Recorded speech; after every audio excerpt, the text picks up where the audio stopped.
Hi, Vanessa. Perfect answer and fantastic citations. You did exactly what you were required to do, which is quote directly from the text and embed your quote in your answer, giving us in parentheses the author and the page number. Perfect. And then also you cited the lecture and told us where in the lecture you were getting appropriate information. You also did two other things, which I really appreciate.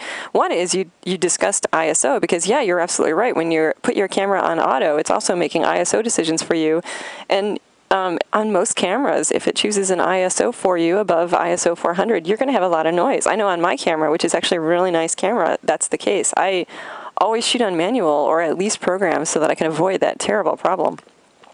And then you also were the first person here that I can think of that is talking about color temperature. And yeah, if you want a really good image that doesn't require a bunch of post-processing, absolutely.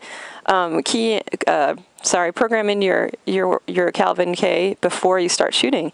I don't know about your camera, but my camera has some really nice options. It's got some presets, like a lot of presets, but I can also just manually set the exact Kelvin temperature that I want to shoot at, which I do a lot because at this point in my career, I've kind of committed to memory my basic values on the scale. And I do exactly what you suggested, which is I would just choose a number and shoot the whole thing at that number because I know that my subject matter is probably in a different color of illumination than I am in, and I'm going to be shooting that subject, so I don't care where I'm sitting. I don't care if I'm underneath fluorescent lights or whatever. I only care what the lighting quality, type, and nature is on my subject. So perfect. Thank you for your well thought and thorough answer and your perfect citations. I really appreciate it. Well done, Vanessa.